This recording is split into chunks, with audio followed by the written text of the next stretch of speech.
ایک طرف اللہ ہے، دوسری طرف خاندان کی حرام رسمیں ہیں، تو ہم اللہ کو ناراض کر دیتے ہیں، حرام رسمیں پوری کر لیتے ہیں۔ ایک طرف اللہ کی ناراضگی ہے، دوسری طرف ہمارا نفس ہے، ہم نفس کو خوش کر لیتے ہیں، اللہ کو ناراض کر دیتے ہیں۔ ایک طرف اللہ ہے، دوسری طرف ہمارے دوست احباب ہیں، ہم دوست احباب کو راضی کر لیتے ہیں، اللہ کو ناراض کر دیتے ہیں۔ اسی طریقے سے غور کرتے جائیں تو سمجھ آ جائے گی کہ ہر وہ غیر شرعی کام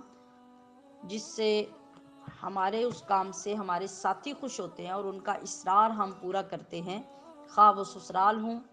خواہ وہ میکہ ہو، خواہ ہماری کمپنی ہو، خواہ ہمارے کولیگز ہوں، تو جو کام وہ ہمیں مجبور کرتے ہیں کرنے پہ، یا نفس ہے اور وہ ہمیں ابھارتا ہے کہ یہ کام کرو، آج کون ہے جو ایسے کر رہا ہے، ساری دنیا کر رہی، تم کر لو گے تو کیا ہوگا، ساری دنیا فیشن کرتی، تم کر لو گے تو کیا ہوگا، ایک شادی پہ کر لو گے تو کیا ہوگا،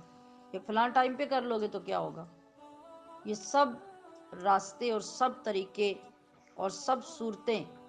اسی کی ہیں کہ زین لہم الشیطان، اس کی خوبصورتی پہ مر مٹتے ہیں ہم۔ وہ جو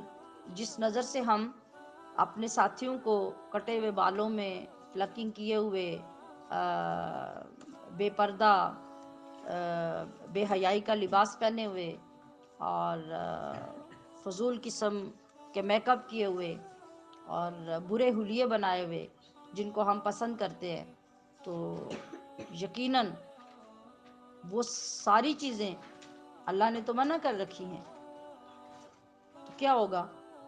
جب ہم اللہ کی پرواہ نہیں کریں گے اور وہ کریں گے جو ہم دیکھ کر کرنا چاہ رہے ہیں، تو بس یہ وہی کام ہوگا کہ اب اس کو آپ کی نظر میں، آپ کے دماغ میں شیطان اچھا کر کے دکھا رہا ہے، خوبصورت کر کے دکھا رہا ہے، اور ہمیں بعض اوقات تو سمجھ آتی ہی نہیں، اور بعض اوقات اس وقت آتی ہے جب ہم گناہ کی لعنت اپنے گلے میں ڈال چکے ہوتے ہیں۔ اور ایسی لعنتیں کون سی ہیں؟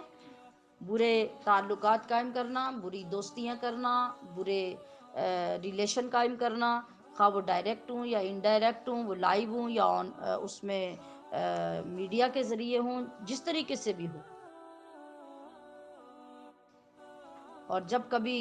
ہمیں سمجھ آتی ہے کہ اب ہماری رسوائی میں کوئی کسر باقی نہیں رہ گئی، کبھی کسی کو تصویریں بھیج کے، تو کبھی کسی کو میسیجز کر کے، تو کبھی چوری رابطے بڑھا کے، تعلق بنا کے، تو وعدے کر کے، اور یہ تمام چیزیں جو آج ہمارے معاشرے میں لائیو نظر آ رہی ہیں، یہ سب وہ ہیں جس وقت ہم ڈوب جاتے ہیں، لٹ جاتے ہیں، بربادی ہو جاتی ہے، کسی چیز کے لیے کوئی گنجائش نہیں رہتی، تو پھر ہم چھپ چھپ کے روتے ہیں، اور پھر ہم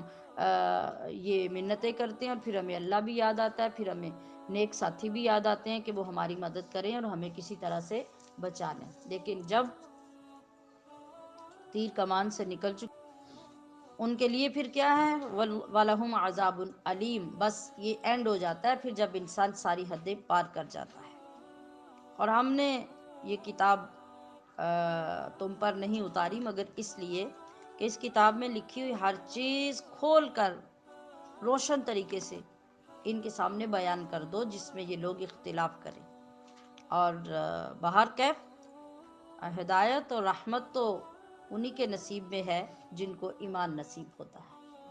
اگر ایمان کی دولت نصیب نہ ہو تو جتنے مرضی اچھے کام کریں، ان کو ہدایت بھی قرآن کے ذریعے سے نہیں مل سکتی۔ وہ تو آغاز ہی میں اللہ پاک سنا چکا کہ یضل بہ کثیرا و یہدی بہ کثیرا۔